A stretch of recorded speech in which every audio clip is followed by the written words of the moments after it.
I had a heart-to-heart talk with you yesterday, and it was actually like really good to just air out everything rather than like bottle it in. We did that in private. Yeah. But now you can tell the podcast in the world. I was like, why are you bringing that up? Are you going to tell us? I mean, like I've just been going through some rough times, and off camera, like, I may look like pretty sad and stuff on camera, but off camera, I really got to talk to Ryan about some personal stuff that's happening in my life. And yeah, it was really good to air it out, and you gave me some like helpful information and direction and just advice that I feel is like I need to hear.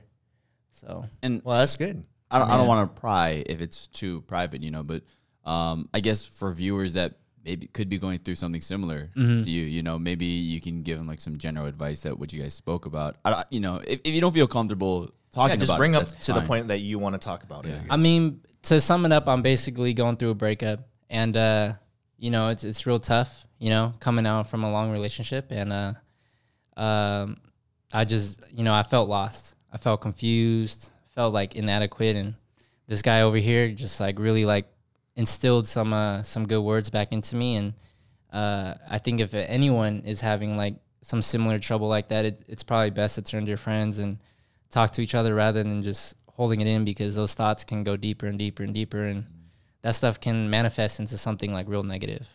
Well, I think the reason why I even said anything is because, I could see it, that there was like something bothering you. And then I'm like you in that I like to hold in my own feeling. Like, I'm not going to bother someone else with this. And like, it's not going to help me, even though it does help. Even if you're like me or Derrick, where you just don't like to talk about your feelings. And I don't know if that's a upbringing thing or just personality thing, but it's literally the opposite of someone like Paco.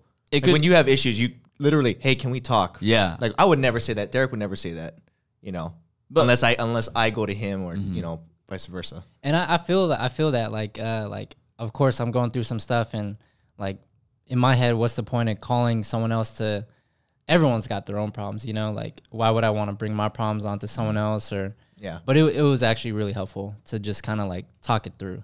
Right. Yeah. So I would recommend that. Yeah. And I think from my perspective, because we're very different, like you guys said, the reason why I bring up my problems is because I know other people have different perspectives, and that they have a view that, maybe could show me, oh, I didn't consider this, maybe, and sometimes we get too caught up in our own thoughts and we overthink situations, and we start going down a tangent that's like not even logical or possible, but it's because we're so consumed in this that having someone else from an outside view speak into our lives, especially somebody who cares about us and will be real with us and not sugarcoat it, like that's always helpful. And that's what I think. And that's why I appreciate you guys.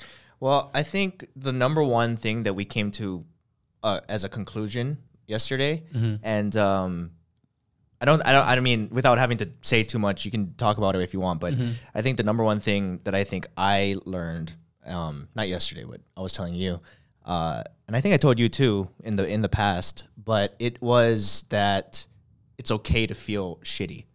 Like, you should feel shitty, because we were talking over like a couple of drinks, and I was just worried. Like, I've seen people when they go through that kind of stuff, they whether they smoke or they drink or they do whatever they can to kind of escape it, but you're not really escaping anything. Like, you're just putting it off, and it's gonna let it build. Yeah, like it's just gonna get worse and worse and worse. And the worse it gets, the more you drink or smoke to cover it up, and it just keeps building. It's not going anywhere. You might feel fine because you're high or you're drunk, but it's just building. So at some point, you got to face it, and if you let it build more, it's just going to be worse later down the road. Yeah, that's the way I see it, at least. And I think it's okay to just like you should be feeling like shit. Like, don't try and like avoid it, because you got to face it at some point. Yeah. One thing I learned over in China was actually like something that the whole China trip felt like fate to me, with the conversations I had with people and the things that I learned. And one of the things I learned over there was that, like, I was taught like a 10 rule a week kind of thing, which is if you have like a lot of stresses in your life, you have like a lot of depression or issues that you're going through, like, try to maximize that to 10. And what do you think is really worth that effort to stress over? So for example, if you're stressed about money, you're stressed about like, your situation, your living situation, that's already 2 things, and you only have 8 left. And if you give that a week, you could pile on a lot of things in a list of 10, so what really deserves your time or really deserves like your energy to really feel negative about something. So you're saying like that you only have the capacity to care about 10 things. Is that what you're saying? Yeah, and those 10 things should be very valuable. Like, Right. it should really be something that makes that list. Like, you rather than, shouldn't- like, you know, there's tons of little things that people are always stressed about, you know? Yeah. Finance, I don't know, social media, the right shoes, I don't know, you know? Like, everyone's got their own Yep. problems, but is it really worth, like, to That's make smart. that list? Yeah. That's a smart. Where did you hear that from? Like, it sounds like a therapist like No, technique. it was actually from a girl that I met out there, and she told me, like, you know, that's how she copes with stuff. She also told me, like, you know, she has like this 5-year rule or something like that, where if something's not going to affect you in 5 years, and you shouldn't put that much effort into it.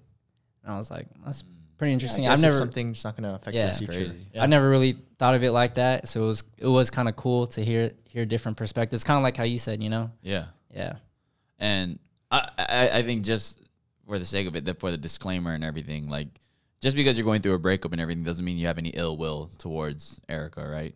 Like, Oh, nah. Yeah. I would I think never- that's something we should bring up. Too. Yeah, I would never like wish anything bad upon her. We've had a good relationship, and I don't want nobody to tweet negative things to her, write bad comments. We had a clean breakup. It's just tough. Yeah. Yeah. Yeah. And- Because that was such a long time, too. Yeah. And if you like respect like Derrick and Erica, or even just Derrick or whatever, or Ryan guys, like, you would not go after, you know, someone like that, especially if you still like care about them, especially as a friendship. You know? Yeah, for sure. We're definitely friends. I mean, we still talk. Sometimes we have lunch. You know, it's just a different page now, which is okay. Yeah. Yeah. Yeah. Higa.